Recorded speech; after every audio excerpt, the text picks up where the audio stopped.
সবকিছু যদি আল্লাহ সৃষ্টি করে থাকে তাহলে আল্লাহকে কে সৃষ্টি করেছে? এই প্রশ্নটির সম্মুখীন আমরা প্রায়ই হই, যেটা অমুসলিমদের কাছে হতে পারে, যেটা নাস্তিকদের কাছে হতে পারে, এবং আমাদের মতো মুসলমানদের মাথায়ও এই রকম প্রশ্ন ঘোরে।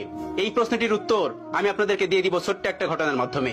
তো চলুন শুরু করা যাক সেই ঘটনাটি। একবার ইরাকে সমস্ত নাস্তিকের একত্রিত হলো এবং সেখানকার সমস্ত আলেমদের ডাকলো এবং বলল, তোমরা যদি আমাদের 4টা প্রশ্নের উত্তর দিতে পারো তাহলে আমরা ইসলাম ধর্ম গ্রহণ করে নেব, আমরা মুসলমান হয়ে যাব, আমরা নাস্তিক থাকবো না। তারপর সকল আলেমরা বলল, ঠিক আছে, তোমাদের প্রশ্ন 4টি করো, আমরা প্রশ্ন উত্তর দেওয়ার চেষ্টা করব।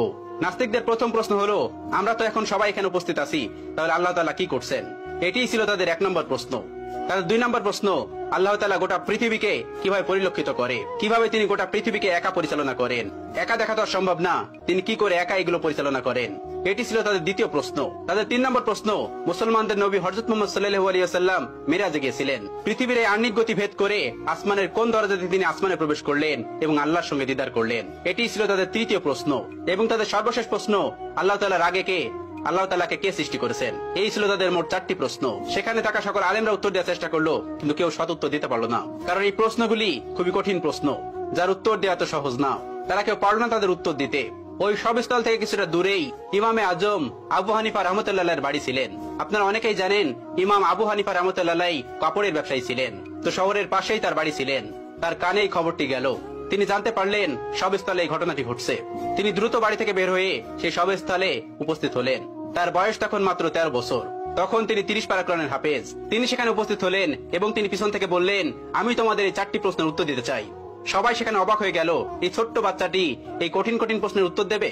অবাক হয়ে তাকে ডেকে নিল এবং বলল, তুমি আসো। তিনি বললেন, আমি তোমাদের এই সকল প্রশ্নের উত্তর দিব।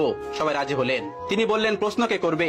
একজন দেখিয়ে দিলেন, ওই যে মঞ্চে যে বসে আছেন উনি প্রশ্ন করবে।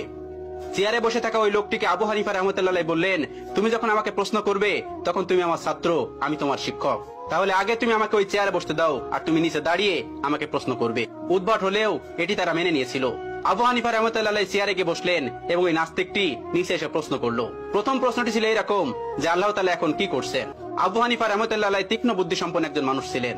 আল্লাহ তাআলা তাকে অনেক হিকমত দিয়েছিলেন, অনেক জ্ঞান দিয়েছিলেন। তিনি উত্তর দিলেন, আল্লাহ তাআলা এই মুহূর্তে তোমার মতো বেকুবকে চেয়ার থেকে নামিয়ে আমাকে চেয়ারে বসিয়ে দিয়েছেন। এটি ছিল 1 নম্বর প্রশ্নের উত্তর। সবাই অবাক হয়েছিল। এই উত্তর খণ্ডানোর মতন উত্তর তাদের কাছে ছিল না, তাই তারা এটি মেনে নিতে বাধ্য হয়েছিল। এবার তিনি বলেছিলেন, এবার তোমার দ্বিতীয় প্রশ্নটি করো। দ্বিতীয় প্রশ্নটি করলো, আল্লাহ তাআলা একা এই পুরো পৃথিবীকে কিভাবে পরিচালনা করে? একা তিনি পুরো পৃথিবীকে কিভাবে দেখেন? তিনি তাদেরকে 4 কোণাওয়ালা একটা ঘরে নিয়ে গেলেন এবং সেই ঘরে একটা বাতি জ্বালালেন, একটা মোমবাতি। এবার তিনি বললেন, এবার বলো, এই আলোর মুখ কোন দিকে, এই আলোর চোখ কোন দিকে? তারা কোনো উত্তর দিতে পারলো না। তারা বলল, এই আলো তো ছড়িয়ে পড়েছে। তিনি তাদেরকে বললেন, আল্লাহ তাআলা নূরের তাজাল্লির মাধ্যমে গোটা পৃথিবীতে এভাবে ছড়িয়ে রেখেছেন এবং তিনি সবকিছু দেখতে পান এই নূরের মাধ্যমে। এই প্রশ্নের উত্তর নাস্তিকদের কাছে ছিল না, তারাও এটি মেনে নিয়েছিল। তৃতীয় প্রশ্ন করা হলো, হযরত মুহাম্মদ সাল্লাল্লাহু আলাইহি সাল্লাম পৃথিবীর আহ্নিক গতি ভেদ করে আসমানের কোন দরজা দিয়ে আল্লাহর সঙ্গে মেরাজ করতে গেছিল?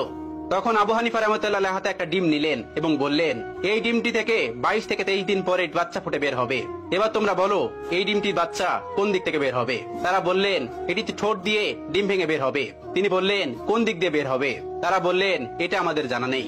এবার ইমাম আবু হানিফা রাহমাতুল্লাহ বললেন, আল্লাহ তাআলা তার বান্দাকে আসমানে নিবেন কোন দরজা দিয়ে নিবেন এটি আল্লাহ তাআলা ভালো জানেন। এটা আল্লাহ তাআলার কাজ, তোমার আমার কাজ না। আসমান তার, আসমানের যে কোনো জায়গা দিয়ে তার নবীকে আসমানে নিতে পারেন। চতুর্থ প্রশ্ন, যেটি সব থেকে গুরুত্বপূর্ণ, আল্লাহ তাআলাকে কে সৃষ্টি করেছেন? আল্লাহ তাআলার আগে কে?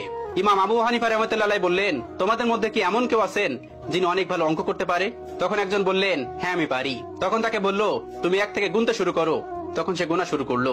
1 2 3 4 5 6 7 8 9 10 10 পর্যন্ত গোনার পর আবু হানিফা রাহমাতুল্লাহ তাকে থামিয়ে দিলেন এবং তাকে বললেন, এবার তুমি উল্টো দিক দিয়ে গোনা শুরু করো। তিনি গোনা শুরু করলো 9 8 7 6 5 4 3 2 1। এরপরে এসে সে আর গুনতে পারলো না। এবার ইমাম আবু হানিফা রাহমাতুল্লাহ তাকে বললেন, তুমি থামলে কেন?